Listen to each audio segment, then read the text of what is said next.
week ago, I found out I was going to have the opportunity to give this speech, and as I was thinking about what I was going to say about my parents and thanking them, one thought kept coming back, and that's that my parents aren't just my parents, but they're my friends, some of my best friends, and that's such an amazing thing to be able to say.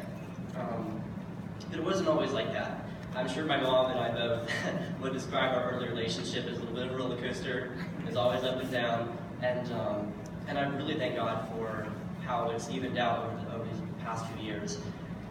There are three main things that really made their impact in my life so profound, and the first one was just the dedication. I remember when I was probably 11 and 12, we did Saxon math books. I don't know if any of you know what those are. Yeah. There were usually about 30 questions per chapter, and I would get about 2/3 of the way done, and then decide I didn't really want to put any effort into it anymore, so I just write down numbers. That looked right, but I knew weren't, of course. And week after week, my mom would go through every single question and correct them perfectly, and never once just put it off and say, no, if you're not going to try, I'm not going to teach you. She was determined every time to give me the best quality. She would instruct me, but never get upset. And that was amazing because I learned, for me, myself, wanting to be a teacher in South Korea, I learned how important it is just to have a very steady approach to learning where you are always telling them what to do, but doing it in a loving way. And that dedication just really impacted my life and will continue to impact my life as I teach. The second thing that really impacted my life was trust. They always had so much trust for me. I know that no matter what my dreams were, no matter what I wanted to pursue in life, my dad and my mom both were very supportive, and they never said, no, you probably can't do that, or that's too hard. They would always be like, no, go for it. And they'd always set things up perfectly for me to achieve those goals, which I appreciate so much. And the third point is the most important.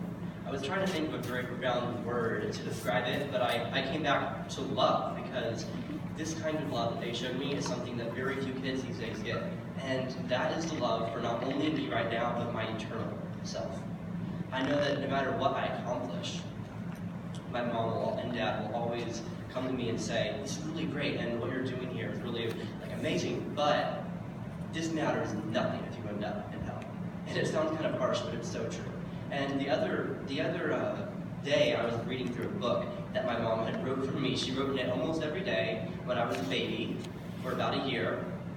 And I just started crying. I couldn't help it because every single day she would just rededicate me to God and pray for me so much. And I just I really couldn't help it. I told myself, I'm not going to cry up here. And I won't. But it was just so overwhelming to know that not only did they care so much about me, not only did my mom dedicate her entire young years, gave me the best education, not only was my dad always supportive of my endeavors and letting me push as hard as I wanted to, but they also knew what was really important, and that was that we spend together forever in eternity as brothers and sisters, and that's why they are not only my parents, but also some of my best friends. Thank you.